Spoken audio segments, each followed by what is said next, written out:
Before we start the video, I would like to thank EA for allowing me early access to this update. I hope you'll all enjoy it as much as I have. I remember back to the times of Colin McRae Rally 2.0 with that Rally Sweden introduction with the countdown timer and just the vibes of that game. I've been waiting for another chance at that experience, and EA WRC delivers once again with the 99 Ford Focus and a new stage in Sweden. So I'm going to check that out and do a little bit of commentary while I go along the stage. A very fast start to the stage. Let's get started. What I do love about this Focus, it's got the old school vibes. Even though the 01 Focus has that, this is a little bit different in the driving. Got a lot more sort of, I'd say, an edgy car. It's really aggressive to drive, the 01 Focus is, but you've got that a little bit more stable grip, but lack of grip in certain aspects compared to the 01 Focus. And what I love about this car, it was the start of an era of WRC where most of the cars before that were transition cars between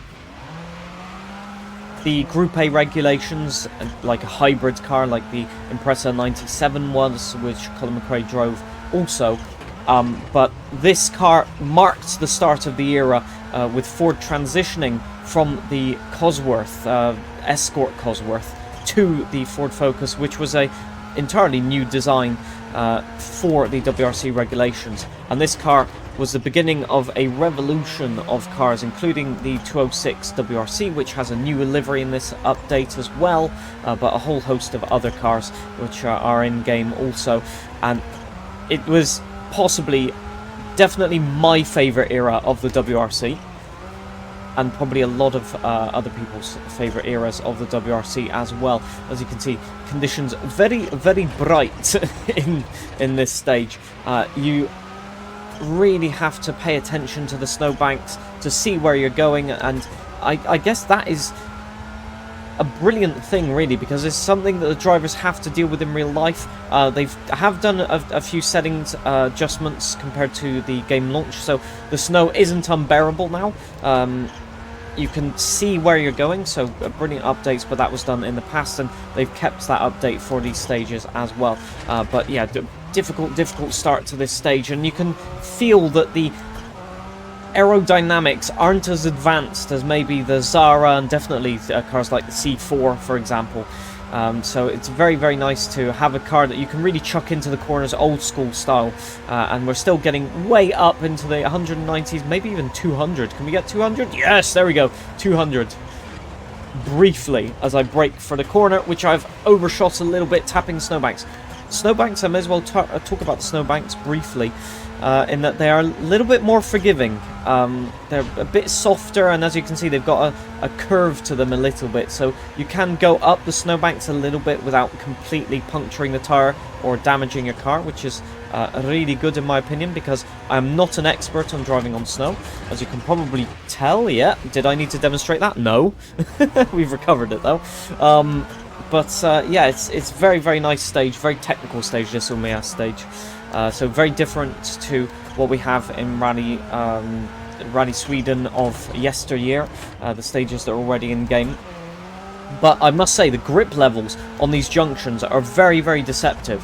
You've got quite a good grip at the high-speed sections, but where you can see that the gravel is sort of showing through on some of these sections, not here for example, you've got great traction there, but as soon as the gravel shows through, you have next to no grip, and so you've got to be really, really careful of what you do in these hairpins. A lot of time to be lost or found in these sections. But yeah, again, the grip levels of these cars, I've been saying it for the last 2 updates now, but they've really worked, I think, on making the cars more drivable, and less peaky and snappy. And it started mainly for me noticing the Zara kit car was just so easy to drive compared to, for example, the 306 Maxi, and this continues because this Focus, very, very easy to drive, although I do drive like a plonker sometimes, I will admit that, but yeah, a very pleasant experience. And of all the cars that I've driven in the update, this is among the favourites, with the Mark 1 Escort as well being very, very grippy, and you know, oversteery, but sort of positive oversteery, as they say. So very, very nice change to the dynamic of the game. And as you can see, I do love the sunset in the time trial of this stage. So it starts off in the middle of the day, well, end of the day, let's call it, and the sun starts setting as you set off into the stage. So when you get to the rallycross section at the end of it, if I can make this turn, that is, gonna Scandinavian flick it like Colin McRae. Yes, lovely. Yeah, it's just an amazing, amazing experience. As you can see, this stage really tightens up toward the end of this section.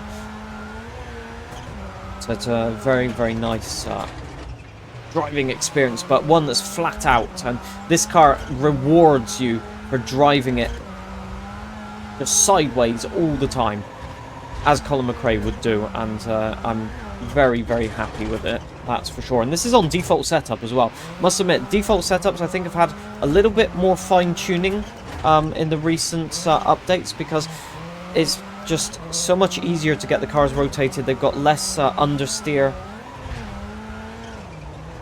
more of a front axle feeling, as I keep saying about these updates.